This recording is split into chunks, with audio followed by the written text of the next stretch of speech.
সুপ্রভাত বন্ধুরা, কেমন আছো তোমরা সবাই? আশা করি সবাই খুব ভালো আছো।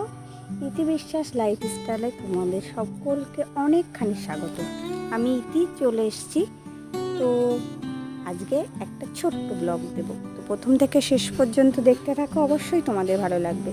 তো সকালবেলা দেখো নিজের জন্য খুব স্পেশালভাবে চা বানিয়ে নিচ্ছি।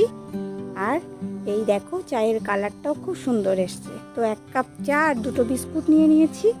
তো সকালবেলা চাটা খেয়ে নেব। আর আজকের আবহাওয়াটা না খুবই সুন্দর, তো তোমাদেরকে দেখাই। দেখো আজ ঝিরিঝিরি বৃষ্টি পড়ছে, আর ফুল গাছ আর সমস্ত গাছগাছালি খুব সতেজ হয়ে উঠেছে। বৃষ্টির দিনে সকালবেলা 1 কাপ দুধ চা নিয়ে বসে পড়েছি জানলার ধারে বসে চা খেতে। তো এই দেখো খুব সুন্দর লাগছে। আর সমস্ত কাজ করে স্নান করে চলে এসেছি পুজো দিতে। তো এই দেখো আমার ঠাকুর, তো সমস্ত কিছু পরিষ্কার করে গুছিয়ে বসে পড়েছি পুজো দিতে। আর কি বলো তো, সব সময় দেয়া হয় না পুজোটা, মাই দেয় বিশেষ করে। আমি আজ পেয়েছি সময়, তাই দিচ্ছি পুজোটা। আর আজ সকাল সকাল স্নান হয়ে গেছে বলে আমি পুজোটা দিচ্ছি। তো এই দেখো ধূপ আর প্রদীপটা ধরিয়ে আমার ঠাকুরকে আমি কিভাবে পুজো দিই তোমাদেরকে দেখাচ্ছি। আজকের দিনটাও খুব ভালো, এই জন্য চলে এলাম পুজো দিতে। তো এই যে দেখো, আর ফুলটা না মায় তুলে এনেছে। আর একটা প্যাকেটে না রাখলে কি বলো তো, গরমকালে না বাইরে রাখলেই শুকিয়ে যায়, এই জন্য প্যাকেটে ভরে রেখেছি ফুলগুলো। তো ফুলগুলো দিয়ে খুব সুন্দর করে সাজিয়ে ভগবানের নামে দিলাম। আর এই দেখো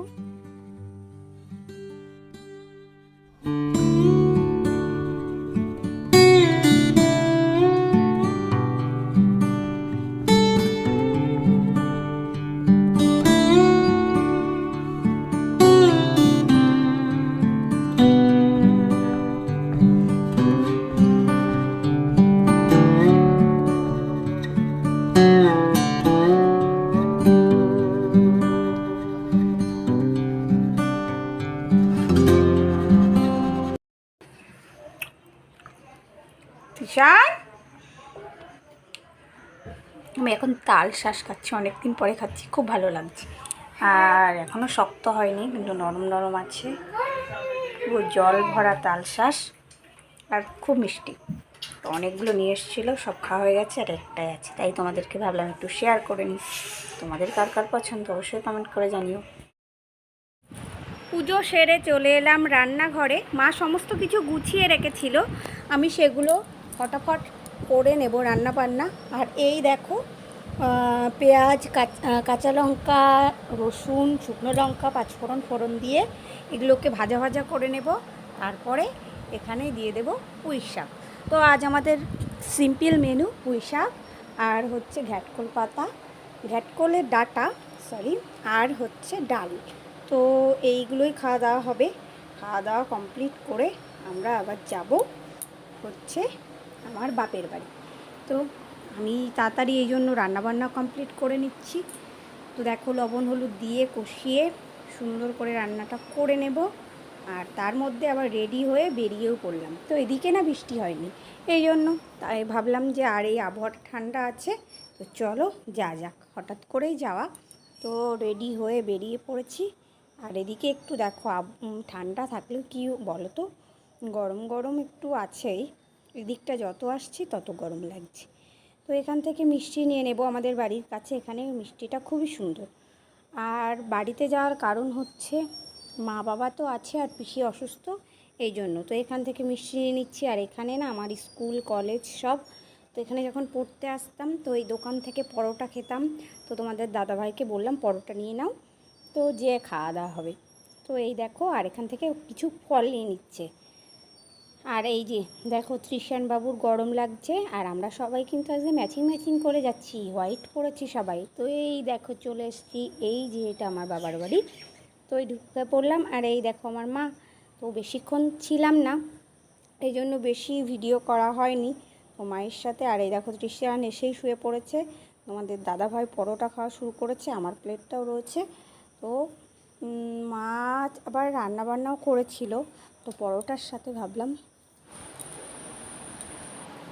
তো এই দেখো আমিও খাচ্ছি। আর কৃষণবাবুর গরম লেগে গেছিলো বলে জামাটা খুলে দিলাম। তো মা চিকেন রান্না করেছিল, আরও অনেক কিছু করেছিল।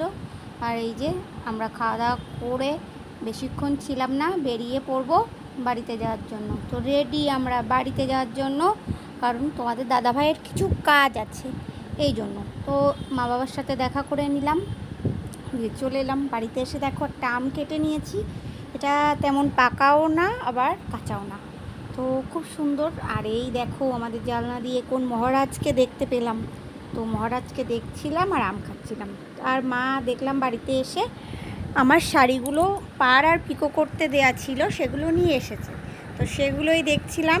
তো এগুলো না আমার দাদা শ্বশুরের কাজে সব মানে দিয়েছিল, সবাই দিদিভাই দিয়েছিল আর মাসিমণি এইসব দিয়েছিল। এটা মায়ের শাড়ি, আগেরটা আমার শাড়ি, পুরো একই সেম কালার। তো সেগুলো আমি আবার দেখছিলাম কেমন কি হয়েছে। আর এই শাড়িটা না খুবই সুন্দর, কিন্তু ঠিকঠাক করে ভাঁজ করেনি। তো আমি আবার ঠিক করে ভাঁজ করে রাখলাম সুন্দর করে। আর সেলাইয়ের পরে ভালো করে ভাঁজ না করে রাখলে না শাড়িটা একদম পুরনো মনে হয়, কুচকিয়ে যায়। তো আমি আবার সুন্দর করে ভাঁজ করে গুছিয়ে রাখলাম। মায়ের শাড়িগুলো মায়ের ঘরে দিয়ে দেব, আমার শাড়িটা আমার ঘরে রাখবো। আর দেখো পেছনে কৃষণবাবু কি করছে, গামছা নিয়ে ওর হচ্ছে ওগুলোই খেলা। আর মায়ের শাড়ি দেখছি আবার ব্লাউজ পিসটাও হচ্ছে, সেটা আবার কেটে দিয়েছে। তো বেশ ভালো, মা বললো মা ব্লাউজ পিসটা কাটালে পরলে ভালো লাগবে। আমি বললাম হ্যাঁ কাটিয়েই পরো একেবারে। আর এই শাড়িগুলো আমাদের পুরো নতুন, তো ধরাই আছে। আর এই দেখো টিউশনের জন্য আমরা এখন রেডি হয়ে যাচ্ছি ননদের বাড়ি। তো চলো সেখানে যাওয়া যাক।